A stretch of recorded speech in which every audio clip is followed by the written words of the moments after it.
What's up, y'all? You're watching Union Minded. I'm your host, Eric, and today we're going to get into an episode of Contract Talk. I know it's been a couple weeks that I haven't done a contract talk, but news was popping off very quickly, and I didn't dedicate some time to it, and I'm sorry about that, so we're going to get back to it. Now, this is specifically for Local 26's Inside Wireman Agreement, but for anyone watching who's at from a different local, we'll at least get an idea of how to read the contract and try to understand it. Before we get into it though, go ahead and hit the like button, hit the subscribe button, hit the notification bell, drop a comment, share the video. Grab your Inside Wireman Agreement so you can follow along. All right. Now, we were covering Article 3, the referral procedure. We left off at Section 3.05. This is the Register of Applicants. The union shall maintain a register of applicants for employment established on the basis of the groups listed below. Each applicant for employment shall be registered in the highest priority group for which they qualify. So, for this register, when you're on this register list for applicants that are available for employment, you're going to be listed for the highest group that you can qualify for. Now, there's 4 groups. You've got group 1, 2, 3, and 4. Journeyman wireman, journeyman technician. Group 1, here we go. All applicants for employment who have 4 or more years experience in the trade, are residents of the geographical area constituting the normal construction labor market, have passed a journeyman wireman's examination given by a duly constituted inside construction local union of the IBEW, or have been certified as a journeyman wireman by any inside joint apprenticeship and training committee, and who have been employed in the trade for a period of at least 1 year in the last 4 years in the geographical area covered by the collective bargaining agreement. Group 1 status shall be limited to 1 local union at one time. An applicant who qualifies for Group 1 in a local union shall be so registered electronically and remain on Group 1 in that local union unless and until the applicant designates another local union as his or her Group 1 local union. If an applicant qualifies for Group 1 status in a local union other than his or her home local union and designates that local as his or her Group 1 local union, the business manager of the new Group 1 status local union shall by electronic means notify the business manager of the applicant's former Group 1 status local union. The business manager shall notify the employer of the employee whose group status changes under this provision. So Group 1, you gotta be, you have to have passed a journeyman exam given by a local union, or passed a journeyman exam by an inside joint apprenticeship and training committee, and live in the area and have worked in the area for at least a year in the last 4 years. And you can only have that Group 1 status in 1 local union. All right. So if you go through apprenticeship in Local 26 and graduate Local 26 will be your Group 1 local. But if you want to go work somewhere else and you like it over there and you want to move over there, you would try to switch your Group 1 status to that other local that you go to.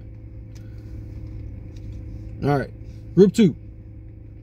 All applicants for employment who have 4 or more years experience in the trade and who have passed a journeyman wireman's examination given by a duly constituted inside construction local union of the IBEW, or have been certified as a journeyman wireman by any inside joint apprenticeship and training committee.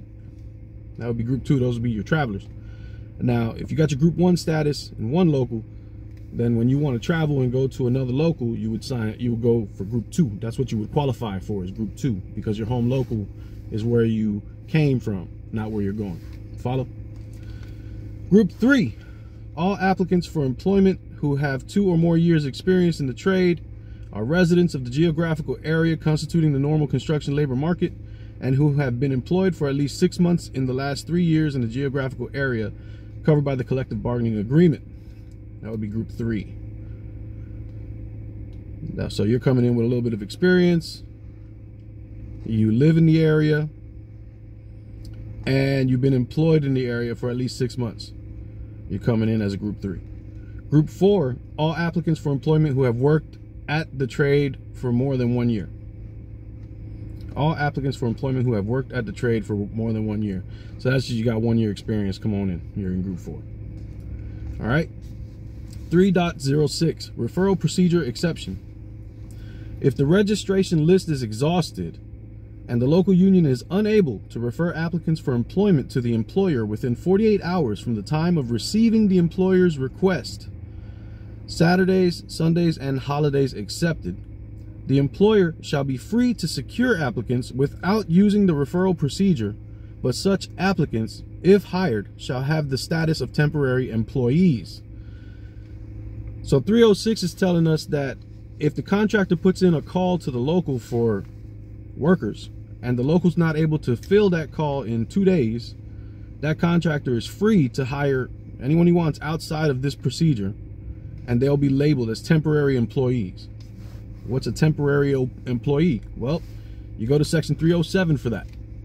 It's the very next article. Temporary employees. The employer shall notify the business manager promptly of the names and social security numbers of such temporary employees and shall replace such temporary employees as soon as registered applicants for employment are available under the referral procedure.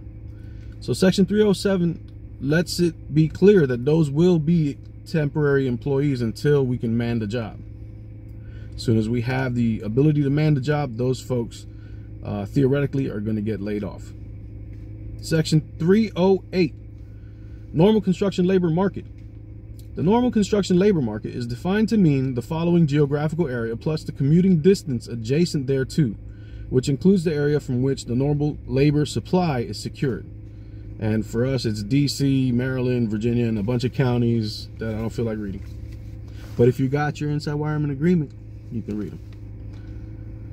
The above geographical area is agreed upon by the parties to include the area defined by the Secretary of Labor to be the appropriate prevailing wage area under the Davis-Bacon Act to which the agreement applies. I think we're going to stop there and continue with contract talk at section 309 the next time we link up for this. All right. That's your groups, temporary employee status, an exception, and the normal construction labor market. All right. Y'all be good. Remember, the fight's not left and right, it's up and down. It's going to take solidarity to win always. Each one teach one, get out there and reach one. And don't forget, there can be no union without you and I front and center. Let's get it.